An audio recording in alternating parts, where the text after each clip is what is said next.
Thank you very much, moderator. Colleagues, it's my pleasure and honor to present a few slides relating to traditional knowledge of weather forecasting among pastoralists in Africa. Does it work?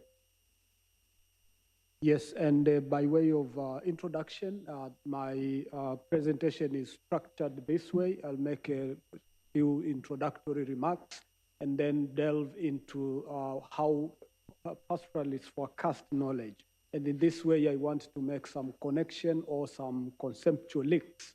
But we also need to know some tools. And for the sake of time, I'll talk about how pastoralists in Africa look at some livestock, some plants and insects to really predict weather, and how they use the knowledge they gain in terms of, as a survival toolkit. And this way they guide their livelihoods in terms of sustainability and the decisions they make. But I think most important in this respect, I'll talk about some factors that weaken that ability to forecast knowledge, because we have both ecological as well as policy-related barriers that make it hard for them to know. And towards the conclusion, I think I will recommend, as many have done, that it is important to implement the United Nations Declaration on the Rights of Indigenous Peoples, which is rich in terms of calling upon states to respect traditional knowledge.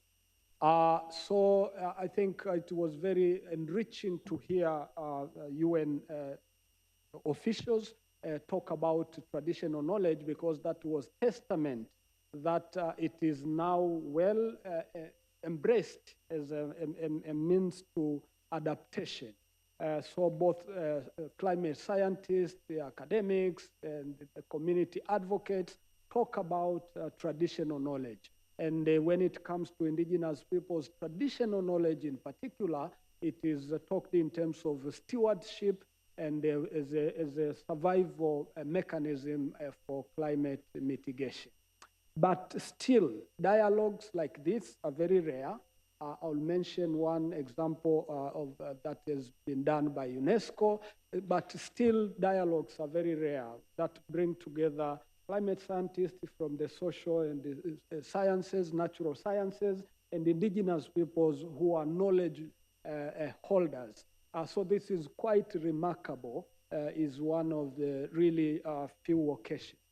And Africa's pastoralists still draw upon traditional knowledge to forecast weather and really survive its impact. And when I talk about weather forecasting, preparation for my presentation has benefited a lot from a project that I conducted, research, with facilitation from UNESCO. And Jen is here, and Nigel.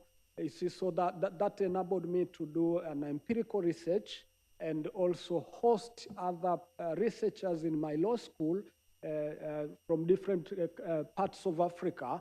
And therefore, I think it really gets that basis to be called a regional perspective. But what I'm talking about here also has been published by a book published by Tebteba called Knowledge, Innovation, and Resilience, Indigenous Peoples' Climate Change Adaptation and Mitigation Measures.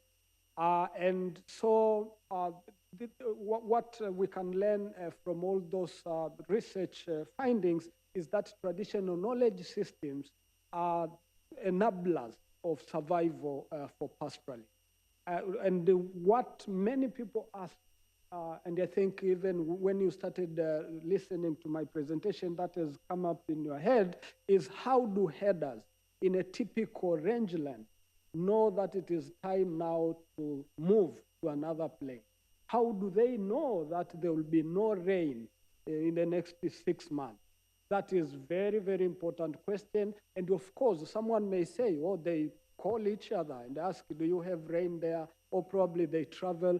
But if that is what you think, then you are wrong. In fact, they have a body of knowledge accumulated over time that tells them how to really realize that there will be rain or not. So growing up in a rangeland, young people, young adults are trained to be curious.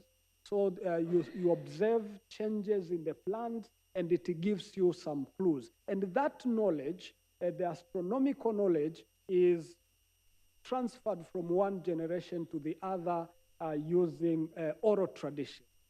And the training takes form of experiential learning by doing, where elders would really teach people in real time, and the environment is very, very important for them. So destruction of the environment also means depletion of that knowledge base.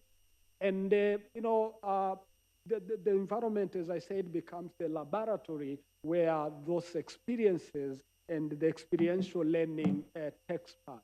And important for me as a lawyer, the question is, how do they enforce this body of norms, rules, beliefs, and practices which really are used to sort of enforce what they agree?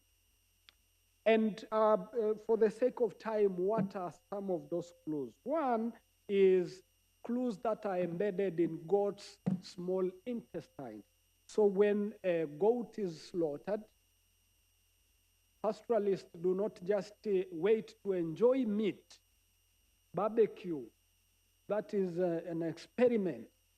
They, once a young adult observes something unusual, it is time to run to the elder, take the sample, and then they will tell them what exactly is happening. And those are important clues to tell whether there will be rain or no. But unlike cattle, goats are very frequently slaughtered in a Maasai rangeland or family, and therefore they can easily know whether there will be rain or no. But other signs relate to vegetation. So when some vegetations, some trees start flowering, and please don't worry if you don't understand the language in italics, that is Maasai, some of the examples of the trees that when they start flowering, then they send clues that the dry period is underway.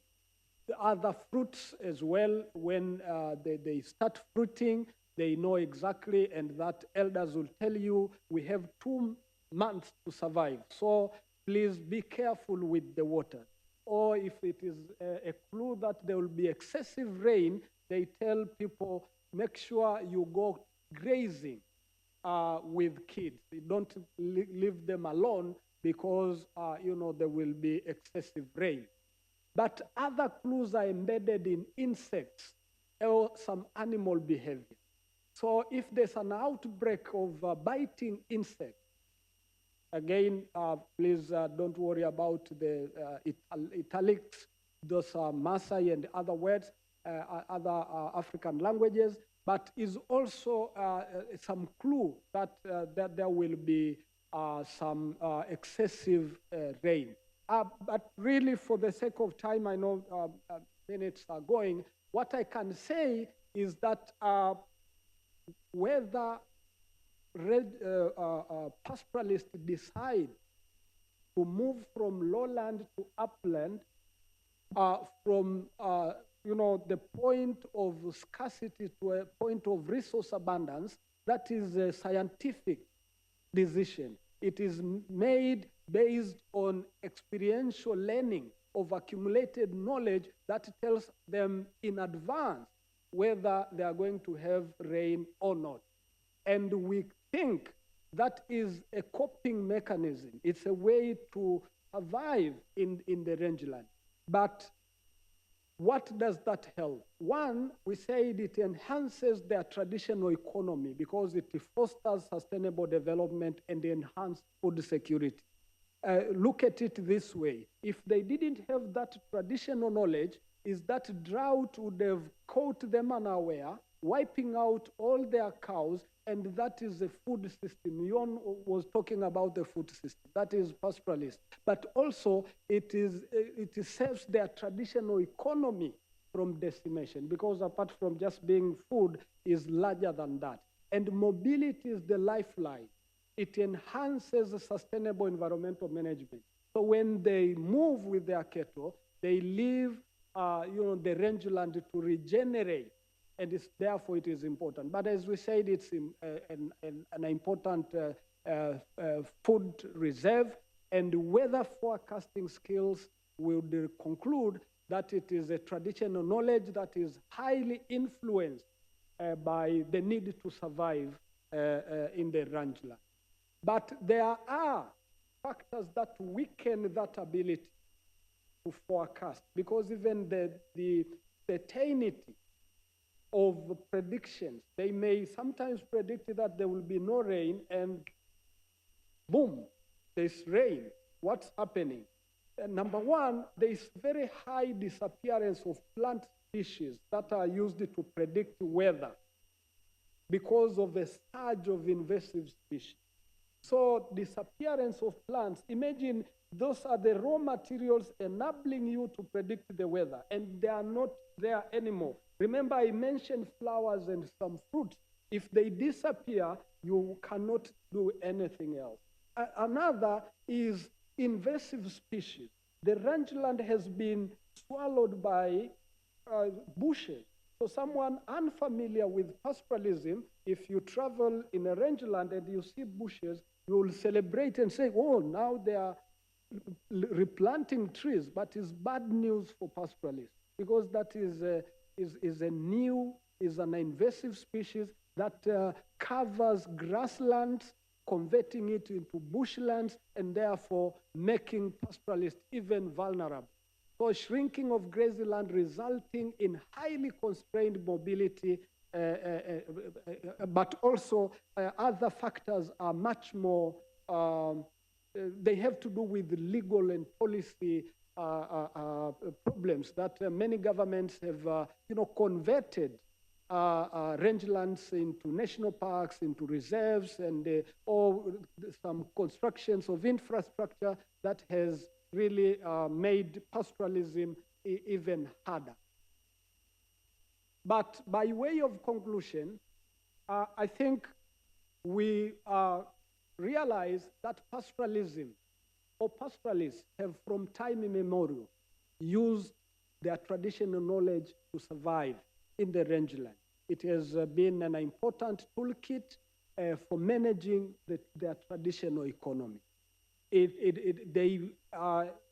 Traditionally, they were able to know whether there will be rain or not, whether the prolonged drought is coming to an end or not.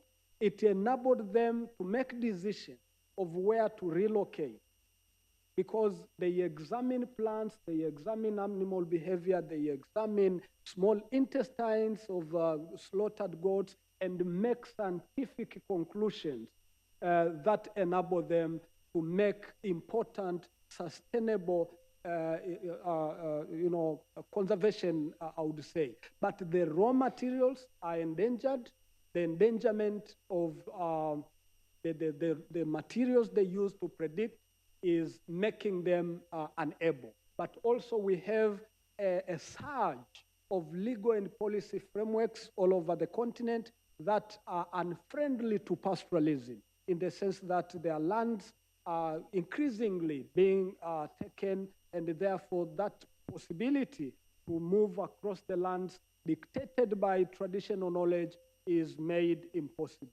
And by way of recommendation, we have an international legal document which has been mentioned so much here, called the United Nations Declaration on the Rights of Indigenous People. This is a very comprehensive international legal instrument, and the 3 articles comprehensively talk about the importance of traditional knowledge. And I think if we all implement this in good faith, then we can be able to enable pastoralists to use their traditional knowledge as a solution to the problem of climate change. Thank you very much, moderator.